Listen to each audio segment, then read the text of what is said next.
ఉద్రిక్త రాజకీయం నేతల మాటల తూటాలు పేలుతున్నాయి. కార్యకర్తల మధ్య అగ్గి రాజేస్తున్నాయి. ఈ అగ్గి వెనుక అసలు రాజకీయం ఏమిటి? మొన్నటి వరకు అక్కడ మీరు ఇక్కడ మేము అన్నట్టుగా నడిచిన ఇంటర్నల్ స్ట్రాటజీలో ఎక్కడ తేడా వచ్చింది?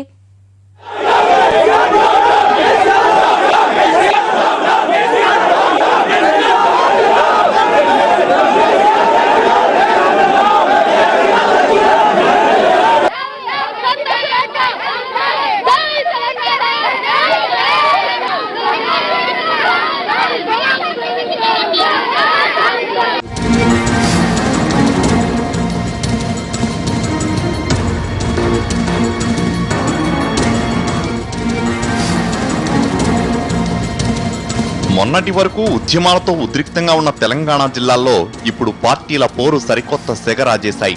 నీ ప్రతాపమో నా ప్రతాపమో తేల్చుకుందామనే రేంజ్ లో పేలుతున్న నేతల మాటల తూటాలు కార్యకర్తల మధ్య అగ్గిరాజేశాయి. కేసీఆర్ కొండా సురేఖల ఆత్మహత్యల రాగం ఇలా గొడవకు దారితీసింది. 2 రోజులుగా ఈ ఇద్దరి మధ్య డైలాగ్ వార్ ఇదిగో ఇలా చిచ్చు రాజేసింది.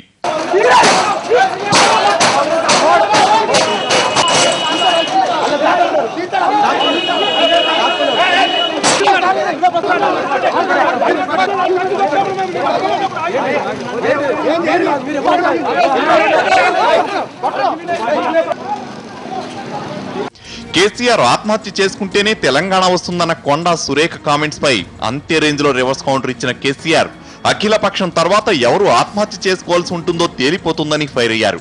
చిల్లర మాటలు మానుకోవాలంటూ తనదైన స్టైల్లో ఎదురుదాడికి దిగారు. మీరు ఖచ్చితంగా ఒక సమాధానం కాంగ్రెస్ పార్టీ నుంచి ముందు రాబట్టండి.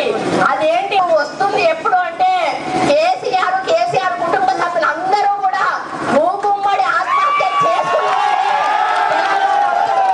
మీరు ప్రతికున్నంత కాలము తెలంగాణ రాదు, వచ్చినా మీరు రానివ్వరు అనే విషయాన్ని కూడా తెలంగాణ ప్రజలకు విజ్ఞప్తి చేస్తా ఉన్నాను. ముందుగా ఆమె చేసుకోమని రాదు, ఆమె చేసుకోమని కదా, అట్లా ఇతరులను డిమాండ్ చేసేవాళ్ళు వాళ్ళు రావడానికి సిద్ధంగా ఉండాలి. నేతల మధ్య ఇలా రాజుకున్న మాటల యుద్ధం కార్యకర్తల చేతల దాకా వెళ్లింది. మొదట వరంగల్లో మొదలైన ఈ పరస్పర దాడులు తర్వాత హైదరాబాద్, కరీంనగర్ కు పాకాయి.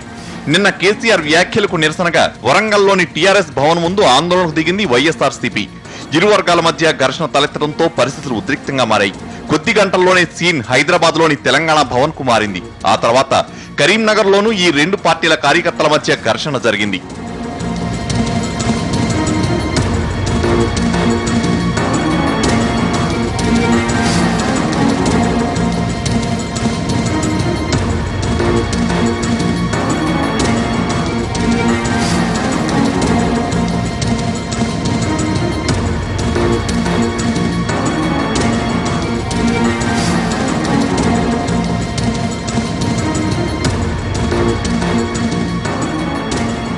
ఇంతకీ ఈ గొడవకు బీజం ఎక్కడ పడింది?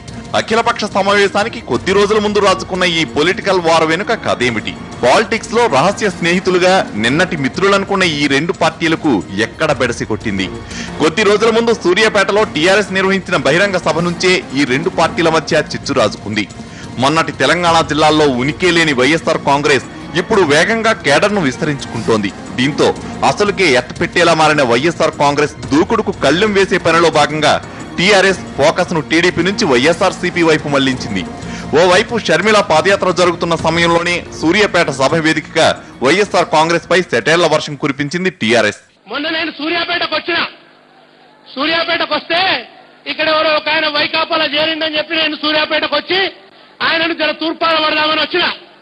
అప్పుడు ఒక పిల్లవాడు అన్నాడు, ఏ గాయన గురించి ఏం మాట్లాడతావన్నా, ఆయన ఒక జఫ్ఫా అన్నాడు. ఈ జఫ్ఫా అంటే ఏందో నాకు అర్థం కాలేదు. సినిమాలలో బ్రహ్మానందం తిడతాడు జఫ్ఫా అని. ఆ పిల్లగాడు చెప్పిండు నాకు, సూర్యాపేట పిల్లగాడు ఏమని చెప్పిండంటే జఫ్ఫా అంటే జగన్ ఫాలోయర్. ఈ సెటైర్ దాడికి కొద్ది రోజులు ఇబ్బంది పడిన వైఎస్ఆర్సీపీ ఆ తర్వాత టీఆర్ఎస్ పై ఎదురుదాడికి దిగింది.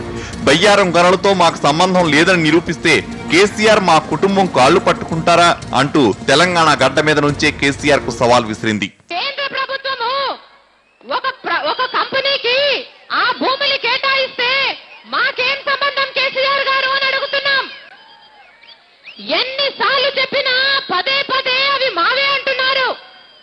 మాకు సంబంధం లేదు అని ఎన్నిసార్లు చెప్పినా వినిపించుకోరు. మాకు రూపాయి పెట్టుబడి దాంట్లో లేదు అన్నా వినిపించుకోరు. ఒక్క మాటగా అడుగుతున్నాం కేసీఆర్ గారు, ఈ రెండిట్లో ఓబులాపురంలో బయారాంలో మాకు వాటా లేవు అని మేము నిరూపిస్తే చిన్నవారమైన మా దగ్గరికి వచ్చి మా కాళ్ళు చేతులు పట్టుకొని మీకు క్షమాపణ చెప్పే సంస్కారం ఉందా అని అడుగుతున్నాం. ఈ డైలాగ్ వార్ తర్వాత కొద్ది రోజులు సీన్ కూల్ గానే ఉన్న అఖిలపక్షం సమావేశానికి ముందే వైఎస్ఆర్ కాంగ్రెస్ ఇలాంటి సాహసం ఎందుకు చేసింది? వ్యూహంలో భాగంగానే టీఆర్ఎస్ పార్టీ కార్యాలయాల మీద దాడికి వైఎస్ఆర్సీపీ దిగిందా అనేది చర్చనీయాంశమైంది. తెలంగాణపై అనుకూలమో వ్యతిరేకమో అనేది ఏదో ఒకటి చెప్పాల్సిన పరిస్థితి ఉంది. లేకుంటే తెలంగాణకు అనుకూలంగా లేని పార్టీల మీద యుద్ధం ప్రకటించాలని టీఆర్ఎస్ జేఏసీ నిర్ణయించింది. అందుకే ముందు నుంచే పార్టీ క్యాడర్ను వైఎస్ఆర్ పార్టీ మానసికంగా సిద్ధం చేస్తోందా అనే వాదన కూడా వినిపిస్తోంది. లేదంటే వైఎస్ఆర్ పార్టీ యువత అత్యుత్సాహం ప్రదర్శించిందా? మొత్తానికి జరుగుతున్న పరిణామాలన్నీ చూస్తుంటే ఇక తెలంగాణలో పొలిటికల్ ఫైట్ ఇటు టీఆర్ఎస్ అటు వైఎస్ఆర్ సిపిల మధ్య స్టార్ట్ అయింది. ఈ వార్ రిజల్ట్ ఎలా ఉంటుందో అనేది ఇప్పుడు ఆసక్తిగా మారింది.